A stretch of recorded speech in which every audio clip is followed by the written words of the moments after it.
Hi అండి, అందరికి నమస్తే. ఎలా ఉన్నారు? బాగున్నారండి? నేను సగ్గుబియ్యం పాయసం చేస్తున్నాను. ఒక కప్పు సగ్గుబియ్యం తీసుకున్నాను. దీంట్లో వేసుకొని 2 సార్లు కడిగి పెట్టుకోవాలండి.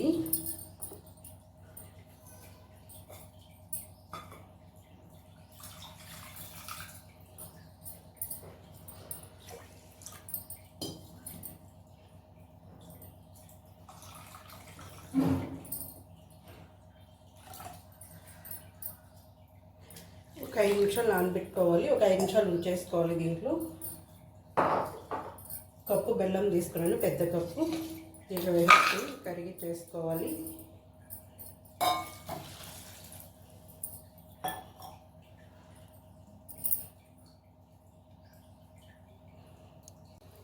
రాగి పిండి 2 స్పూన్లు తీసుకున్నానండి. 2 స్పూన్లు రాగి పిండి నీళ్ళలో కలుపుకోవాలి.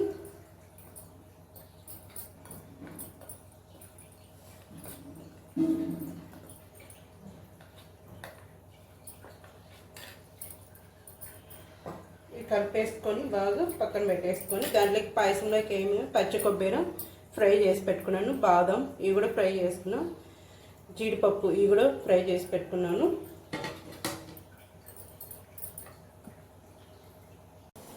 చూడండి, యాలకులు ఒక 6 తీసుకున్నాను, ఇట్లా ఒలిచి పెట్టుకున్నాను. ఇప్పుడు దీంట్లో వేసుకోవాలి.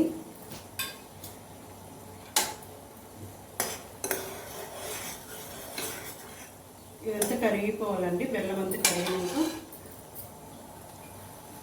చూడండి, బెల్లం అంతా కరిగినా ఇట్లా వడగొట్టేసుకోవాలి. దీంట్లో జస్ట్ అంతా ఉంటుంది.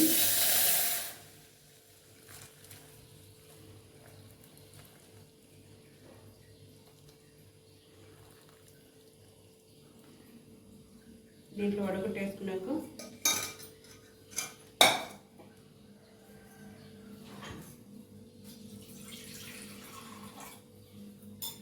సగ్గు బియ్యం ఉంటాయి కదండి, దీంట్లో వేసుకోవాలి. దీంట్లో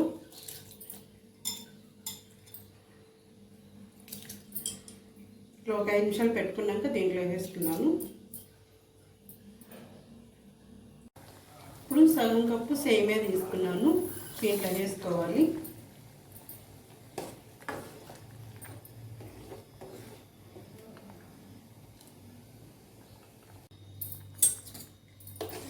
సగ్గుబియ్యం సేమియా ఉడికిపోయినాయండి. ఇప్పుడు వచ్చి రాగి పిండి 2 స్పూన్లు కలిపి పెట్టుకున్నాను కదా, ఇది వేసుకోవాలి.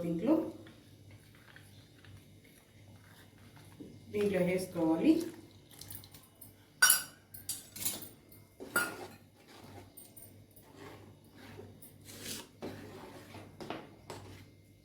ఒక 2 నిమిషాలండి ఇది. దీంట్లో వేసుకొని పచ్చి కొబ్బరి, బాదం, జీడిపప్పు ఇవి ఫ్రై చేసి పెట్టుకుని దీంట్లో వేస్తున్నాను.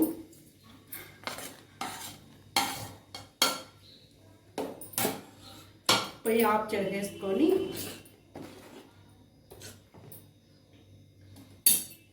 చేసేసుకున్నానండి. 1 కప్పు పాలు తీసుకున్నాను, కాంచిన పాలే 1 కప్పు. అంతే అండి, సగ్గుబియ్యము రాగి పిండి పాయసం అయిపోయింది, రెడీ.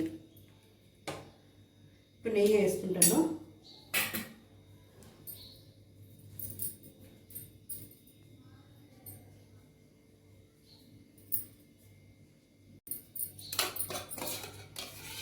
నెయ్యి 2 స్పూన్లు వేసేసుకుంటున్నాను.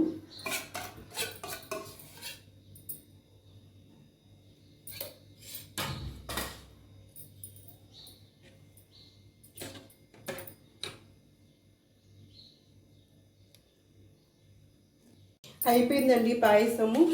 సగ్గుబియ్యము రాగి పిండితో పాయసం చేస్తాను.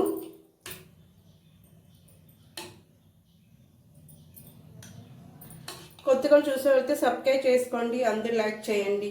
చూస్తున్నారు కానీ కొంతమంది లైక్ చేయడం లేదు. మీకు నచ్చిందండి, నచ్చితేనే లైక్ చేయండి. బాయ్ అండి, అందరికీ బాయ్. సగ్గుబియ్యం రాగి పిండి పాయసం చేశాను. బాయ్ అండి.